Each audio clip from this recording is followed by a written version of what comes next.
Bonjour, vous connaissez l'article 40 de la Constitution et l'article 89 du règlement de l'Assemblée nationale? Là vous vous dites, c'est quoi cette douille encore? Encore des outils pour museler l'opposition parlementaire? C'est ça. Le groupe LIOT, Liberté, Indépendants, Outre-mer et Territoires, avance une proposition de loi visant à abroger la réforme des retraites. Son examen est prévu pour le 8 juin, lors de la niche parlementaire du groupe. Le but de cette proposition de loi, qui j'espère sera votée le 8 juin, c'est de donner un coup d'arrêt à la dérive autoritaire. Dérive autoritaire ? Oui, dérive d'Emmanuel autoritaire. Macron. Non seulement ça menace la communication des 100 jours d'action et d'apaisement, mais en plus ça pourrait provoquer un séisme politique si elle était adoptée par l'Assemblée nationale. Alors la Macronie apeurée a passé ces derniers jours à magouiller pour torpiller cette proposition de loi.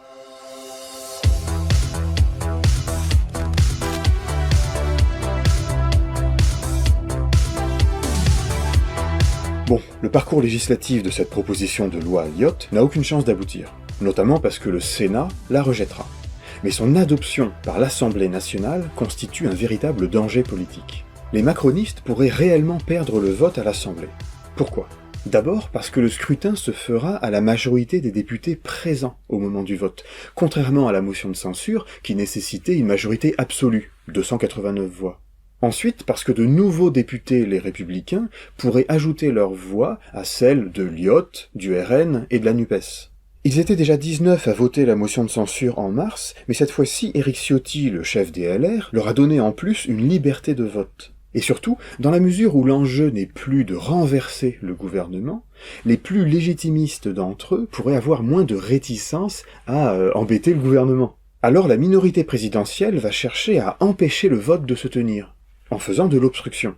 Il pourrait le faire soit le jour J en multipliant les amendements pour que la journée de niche parlementaire se finisse sans qu'on ait pu voter, mais dans ce cas-là, ils tomberaient sous le coup des critiques qu'ils ont eux-mêmes formulées à l'égard des Insoumis en février. Soit, et c'est le plan qu'ils ont mis en place en début de semaine, ils vont mener une sorte d'obstruction juridique en pinaillant sur les articles de la Constitution et du règlement afin de déclarer la proposition de loi financièrement irrecevable. En l'occurrence, il s'agit de se servir de l'article 40 de la Constitution, article qui vise à bloquer les textes qui plomberaient trop le budget. Les propositions et amendements formulés par les membres du Parlement ne sont pas recevables lorsque leur adoption aurait pour conséquence soit une diminution des ressources publiques, soit la création ou l'aggravation d'une charge publique. C'est irresponsable de la part d'un groupe parlementaire de laisser croire qu'on peut présenter une proposition de loi qui supprime 18 milliards de ressources. Évidemment, il y a des règles sur les propositions de loi qu'on peut présenter, et une des règles, c'est de ne pas alourdir les dépenses et de ne pas réduire les recettes. Cette proposition d'abrogation est inconstitutionnelle. Je pense qu'il faut que chacun en soit conscient et que chacun prenne ses responsabilités en conséquence. Deux questions. Sur le fond, la proposition de loi tombe-t-elle sous le coup de l'article 40 ? Et dans quelles circonstances l'article 40 peut-il être mobilisé ? La Macronie veut montrer que cette proposition de loi créerait 22 milliards de dépenses. Si cette proposition de loi, elle abroge cette disposition, elle n'abroge pas tout ce que notre texte a contenu d'avancées sociales importantes sur les carrières longues, sur les femmes, sur la pénibilité, sur le fonds de prévention. Donc en vérité, on est sur un coût global qui serait non pas à 15, mais plutôt à 22 milliards d'euros. Donc... Pour contrer ces reproches, les rédacteurs de la proposition de loi ont fait ce que font tous les députés dans ce cas, ils ont gagé leur texte.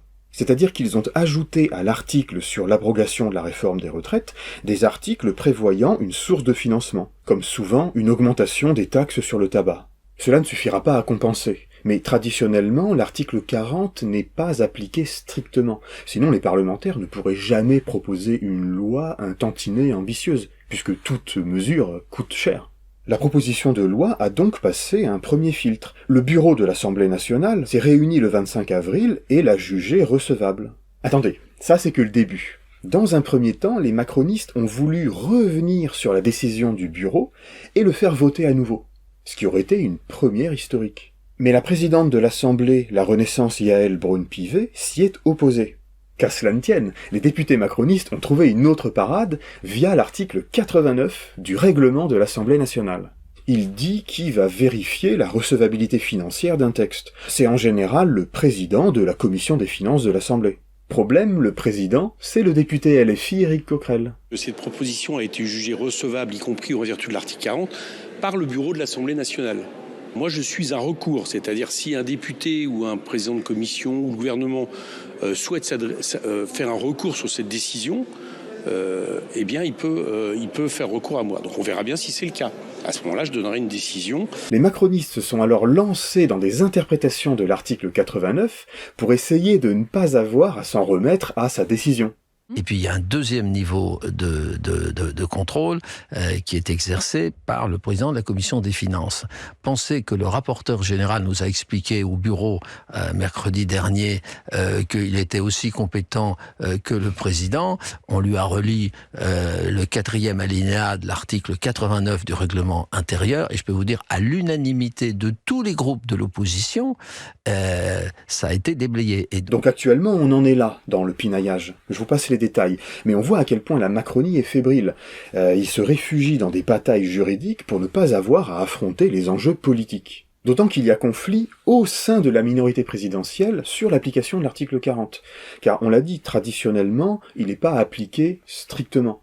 Sinon, sans cette souplesse, les parlementaires n'auraient aucune initiative législative. C'est l'article 40 de la Constitution, mais vous savez, Aurore Berger, qu'il est régulièrement mis de côté, notamment lors des journées, ce qu'on appelle les niches parlementaires. Très régulièrement, il y a des propositions de loi qui créent de nouvelles dépenses ou de nouvelles sources d'économie aussi. Or, certains députés macronistes voient le danger de créer un précédent. Cela pourrait leur revenir en boomerang sur leur propre proposition de loi. Ce qu'il faut retenir, c'est que cette loi n'a aucune chance d'être totalement adoptée. Ce qui est en jeu ici, c'est la force du symbole et la question de l'approfondissement de la crise démocratique. Le symbole, soit du camp présidentiel qui empêche le scrutin de se tenir. La vérité, c'est que le gouvernement panique parce qu'il sait que cette proposition de loi, elle a toutes les chances d'être adoptée le 8 juin prochain et qu'il veut empêcher encore une fois la démocratie de se faire dans l'Assemblée nationale. Soit le symbole produit par le fait que la seule fois où l'Assemblée qui représente le peuple aura pu voter sur la réforme des retraites, et se sera prononcé contre, le président, aidé par le Sénat, n'en tiendrait pas compte. Pour sortir de la crise, le président pourrait alors soit dissoudre l'Assemblée, soit retirer sa réforme des retraites, comme le CPE en 2006. La députée communiste Elsa Faucillon y voit donc naturellement un encouragement à mettre la pression sur les politiques, notamment avec la journée du 6 juin. Ce qui a compté, c'est que la mobilisation forte, elle a mis la pression sur les députés. Et c'est bien pour ça qu'Emmanuel Macron a dit 49-3, parce qu'il savait qu'il allait perdre ce vote au Parlement.